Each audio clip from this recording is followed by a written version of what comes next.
I'm Dr. Nathalie Beauchamp, and this is What the Heck, the podcast that dives into what the heck is going on in the world of health and well-being, explores how to optimize your mindset and your lifestyle, and shares practical tools so that you can achieve your fullest potential. Join me and a special guest each week as we discuss everything from biohacking to diet personalization to cutting-edge detox methods to setting and staying accountable to your goals. Ready to find out what the heck you can do to stay healthy, sharp, and at the top of your game? Let's get started. Hello, everyone, and welcome to this week's episode of the What the Heck podcast. This week, I have a guest with me, and we've known each other actually for many years, and I think you'll find her topic to be quite interesting, and some of you may have not even heard of it. So my guest is a friend of mine, Denise Frenette, who is also in Ottawa, Canada, and Denise has been doing her work for many, many years. So welcome to the show, Denise. Thank you so much, Nathalie, for inviting me as a guest on your podcast. I am thrilled to be here today. Thank you. Awesome. So now that I've got everybody curious on what it is that you do, Denise, do you mind telling people what you do and how you got, into this line of work in the first place? Well, I am a natural health practitioner, and I'm also an iridologist. So a lot of people, the natural health practitioner part, a lot of people kind of understand that. And that part is I do recommendations for the clients that come and see me in regards to foods, in regards to vitamins, minerals, herbs, and things like that. The iridology part, that's where people are, I see the eyebrows go up a little bit, and they haven't really heard it maybe as often as they would have heard other things like acupuncture and things like that. So iridology, these are the simple tools that I use, by the way. This is it. Iridology is the study of all the markings in the iris and how it represents what's going on in your body. So I look in your eyes with a magnifying glass, a little light here. And what I'm doing is, obviously, I'm observing all the different shades. There's different levels of tissue and all of that. And that helps me understand what is going on in the body, head to toe. And then I explain, obviously, how that can be manifesting itself. So it's a very accurate tool that I use with every single one of my clients. When they come in to see me, and the way it works, which is, I think, of course, very exciting.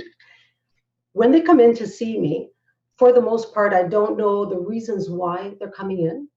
I don't know their health history or anything like that. And part of the consultation, the first part, before we even go through any written health history or anything like this, is the iridology. So I do their iridology first.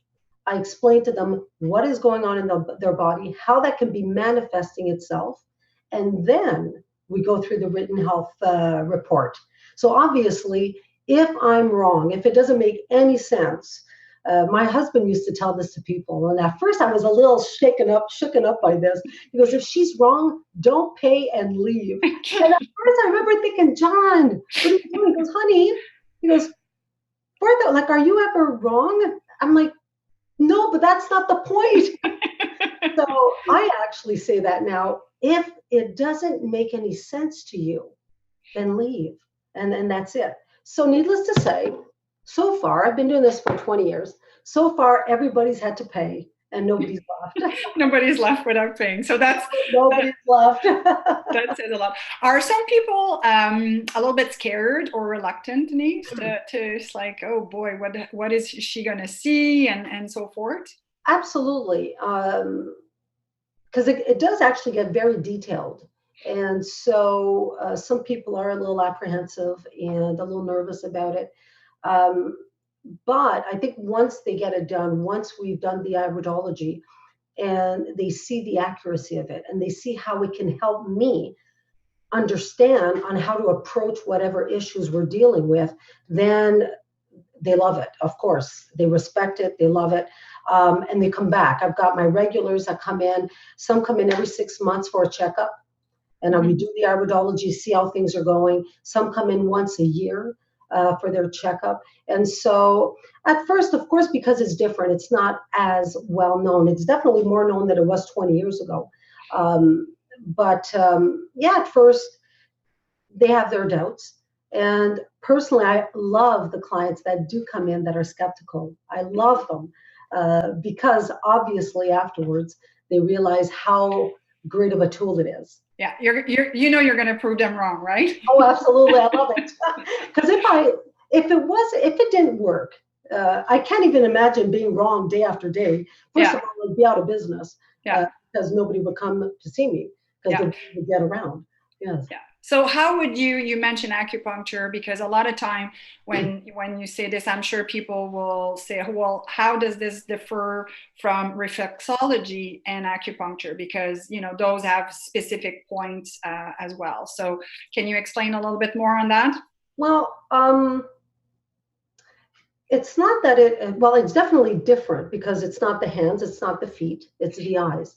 And the way it actually works is the central nervous system, as you would know. And so everything that goes on in the body goes on through our central nervous system. All of it works through little impulses everywhere. So whatever it is, whether you're touching something hot and automatically there's a message that goes from the tip of your fingers to the brain that says, hey, Denise, that's pretty hot. Remove your hand. Okay. And this happens in split seconds, exactly. So all of this goes through, all of these messages go through the spine to the brain and back all the time, 24/7. And this is how we survive. This is how the body works. Well, there's a big optic nerve behind the eye. And the way they explain that iridology works is because of all of these messages going back and forth all the time, it actually affects every single structure in the iris. And it changes as the inflammation goes down in the body, as the body gets better. Obviously, that actually affects the iris. And so in comparison to acupuncture or reflexology, I don't actually compare it. It's a different way to go about it. Yeah, because you're not working on the meridian of energy like acupuncture is. Not at all. It's really it's like what is the expression? Our a window to our soul. It truly is, right? It really is. It's a window to your health, actually. And so when I actually originally started studying this, my goal was not to study iridology. I was taking courses to become a natural health practitioner, and the college where I was going at, you have to take a whole bunch of different health modality courses, of course. And one of them was the first level of iridology. And I remember, to be very honest here, my first thought was, give me a break. And so whatever, I gave them my money and I took the first level. To pass the first level, they assign people you don't know. You do the iridology, at least the areas that you study. And to my amazement, it was 95% accurate. The 5% was my inexperience. And so discreetly, I didn't really tell many people about this at first. It was so different. I took the other levels to become an iridologist. At first, when I started my practice, and people would come and see me as a natural health practitioner, if they wanted, we could add the iridology to the appointment. And though what happened, though, through the first year, actually, it happened very quickly. It occurred to me that there was absolutely no way I could accurately help them without really knowing what exactly is at the bottom of the issues going on. So if someone was to see me, let's say something very basic like low energy levels, it could be maybe just purely their lifestyle. Maybe they're just going to bed way too late at night. Or it could be the adrenal glands, maybe. It could be the thyroid. There's a lot of different things that come into play. And what the iridology does, it helps pinpoint what's going on. Then it doesn't waste anybody's time. Then I know how to address it so that we can get the results as fast as possible. And so now the people that come and see me, they have no choice. It is part of the consultation. Iridology first, I'll tell you what's going on, and then we move forward with the consultation. And the reason why I've decided to do that is I like to get the results as fast as possible. And it's as simple as that. And so my approach is always as practical as possible. So automatically now, I will not see a client. If they're coming in person to see me, I won't see them unless I do their iridology first. I can so relate to, obviously, like you said, integration through our nervous system. And as a chiropractor, I feel this way too, that, I mean, I do the health history first because as doctors, I tell you, people are expecting certain things, right? But oftentimes when people are on the table, I'll be telling them what's going on in their bodies. Like, how did you know that? And it's just we live our life through our nervous system. So it is so cool.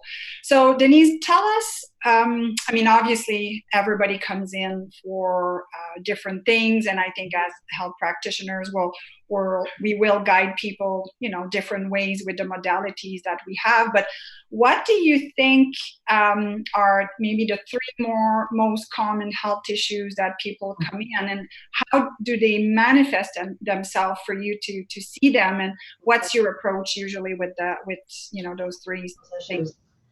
I would definitely say the number one would be digestive disorders.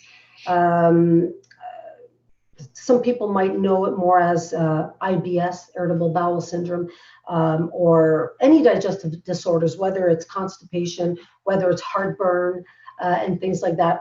I would think that this is the first reason they come in to see me, the most prominent one, I would say. The second would definitely be low energy levels, mood swings, stress related. Okay. Yeah. Stress.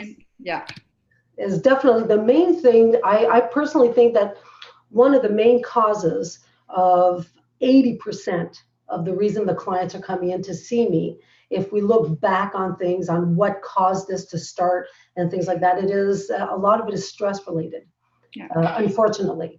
Yeah, and sometimes it's not the stress just there, but at that exact moment, but the cumulative stress, right? It's through the years. Absolutely. No, it's absolutely that. So we have to, and what I do then is we, of course, deal with, there are different avenues that we look at, depending, of course, on the gravity of the issues that they're coming in for, or how many years it's existed for.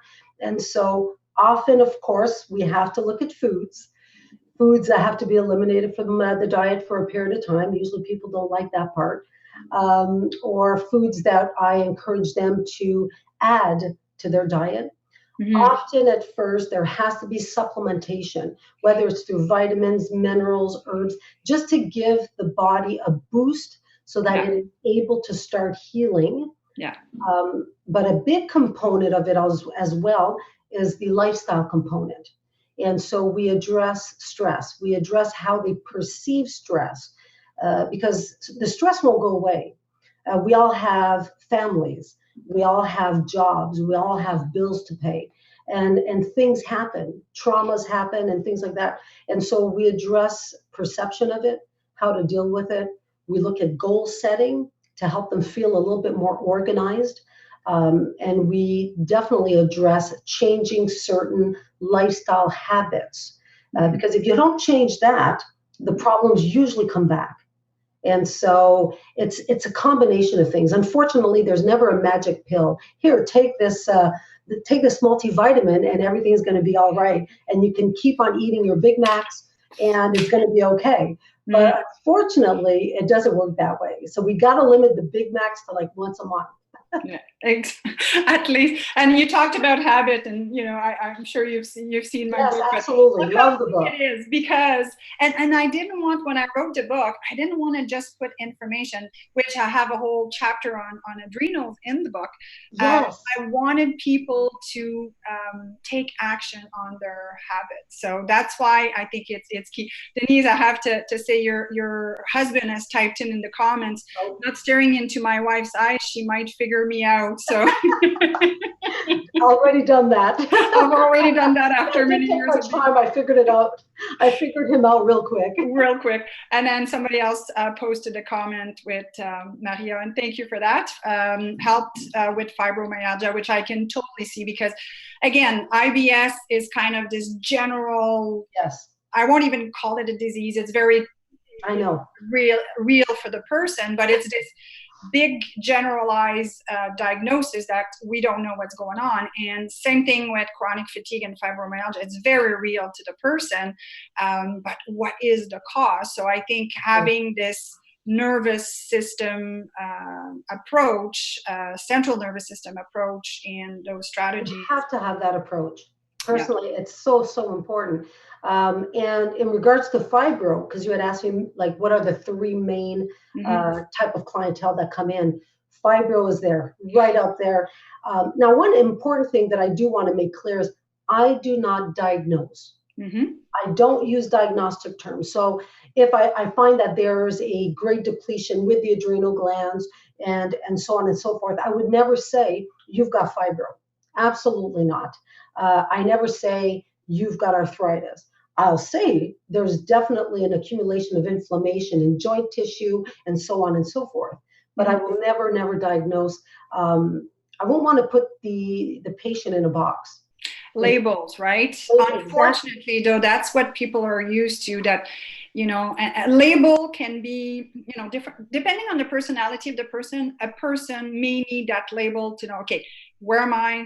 And so I can take, you know, action and settle that. But for some other people, it's becomes, and even with arthritis, I can't tell you how often I hear that. Oh, I've got arthritis. There's nothing that can be done. And I'm like, oh no, oh my God, don't say that. You know what I mean? Yes. Yeah. So you're totally right that you know, it's diagnosing is being so narrow-minded as opposed to looking at the person as a whole, right? So, yes, as a whole, looking at the body, literally everything that it involves.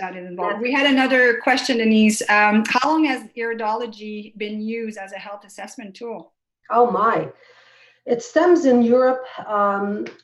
Gosh, I don't even remember from where. I'd have to look in my notes. But anyway, it's been happening for hundreds of years. This is an old practice. Yeah. Absolutely. And it's now in the last, I'm going to say in the last 10 years, because I started this a while ago. And it was a little unorthodox, I guess. But it is starting. It's definitely more popular in Europe.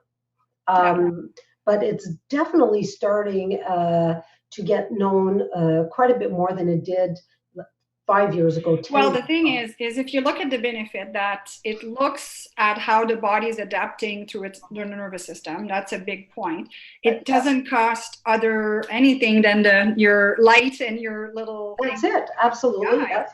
So really inexpensive. And then what I like about it is that, you know, in terms of monitoring the progress, because oftentimes people will go see, you know, any practitioner really. And if you don't retest everything that you tested, give you an example with, you know, a naturopathic evaluation, let's say, where you're going to do a GI map, a hormone panel, that gets to be quite costly to do once, but imagine doing it every 3 or 6 months. So this could be an amazing tool for people if they want to find out more, and then for you to be able to monitor and tweak whatever it is that they need to do more of or less of, right? No, absolutely. And because it isn't that well known, or like I said, it's getting more and more known. Again, a lot of people do come in with the being skeptic in regards to does it work or not. When I started all this, I was skeptic because again, when I was taking this course and decided to take the first level, I remember being so skeptic, and I'm thinking, oh gosh, I can't believe I have to take this. And it's the only thing I can really say. One of the services, by the way, that I do offer is for the ones that are just curious. They don't want to quite invest yet in the full health package and getting a health report done and having to do the changes quite yet. They could come in and just get the iridology done. That's it. So they come in, I do their iridology, I tell them what's wrong with them, and that's it. And then they could leave. And then when they're ready, by all means, then they come back, and then we start working on it. Right. So we talked about adrenal fatigue or fatigue in general. We talk about fibromyalgia and I guess gut issues as well. What else do you see that's quite common that sometimes it's not addressed, through the regular checkups that people are getting? I see so many. There's so many different things that I've seen through the years. It could range from issues with the gums. That was actually, by the way, that's a good story there. One of my first clients, this was, I think it was within the first 6 months of when I started my practice. So I had this woman come in to see me. She's in her 60s, and all of her gums are receding. And so all the nerves are starting to show. This has been going on now for a few years. She's seen dentists. They've done gum grafts. It keeps on coming back. It's quite painful for her. She's very limited in what she can eat because of the pain. And so anyway, and of course she's seen specialists and all of that. And I remember I did her iridology and all of that. And we do the consultation, and she leaves, and I'm sitting in my office and I'm thinking, gosh, what am I going to do? Because this was so serious, and the gums, just that. And I remember being a little nervous about whether or not I can help her. And then something, of course, came to mind, and it was go back to the basics. Go back to the basics of what makes the body work. And so, of course, I went back into my basic notes of connective tissue and things like that. Got her on a specific diet for a little period of time. Vitamin A was increased and all those things. And 6 weeks later, the gums were 100% healed. Yeah. The body's amazing, eh? I know. We went back to the basics. And so I see a lot of different things with clients when they come in. And my approach is I try to have as practical of an approach. So I want to have the results as fast as possible, as painless as possible. That's not always super easy, but and it's always going back to the basics in regards to lifestyle. Yeah, we have another question from John. He's saying that I'm assuming is significant other is taking hormone replacement therapy. So would this approach help her? And again, we just kind of answered that without when we said we're not diagnosing anything. Right. So I can answer because this is the the question I get all the time. That I know. Let's support the body so it functions better, and then things kind of fall in place. And sometimes you do need to work with a more traditional approach. Sometimes they have to be together. Sometimes the more traditional approach can be dropped down the road. But I think it's not necessarily, one approach or one size fits all, right? No, exactly. So when I get questions, that's a very specific question.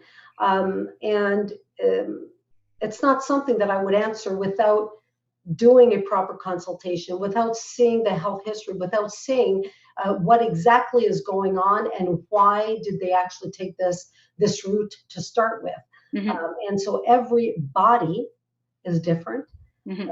And I approach it very differently with each and every individual that comes in. So unfortunately, I don't have the perfect answer to that question. It has to really be viewed a lot more in detail for me to give a more accurate answer. And I think it's any practitioner that it is traditional or not. But again, what I like about the more functional approach is going upstream to figure out why the person got like this in the first place, right? Absolutely. And there might be a genetic disposition as well. You have to take in consideration all of those things. And so you can't just answer that in a one phrase. Unfortunately, I wish it'd be awesome. I wish it was that simple. So Denise, we're already approaching the end here, but I do know that you work here in Ottawa, your physical location, but the beauty of technology, you can work with people through a Skype, which is pretty darn amazing. Talk about telemedicine just there. Not that you're doing medicine, you're helping people with their overall health. So it's, I have to be careful with using that word per se. But tell us where people can find out more about you and how they could even book a session with you to find out more about what you do. Well, I have a website, obviously, that has detailed information about what it is that I do. And it is my name, DeniseFrenette.com. Denise, DENISE, Frenette, FRENETTE.com. And so you could go on the website, and if you forget the name and you're sitting down in an hour from now saying, what was her name again? Just, you know what, you could just Google Denise Iridologist, Ottawa, and poof, my name is going to pop up.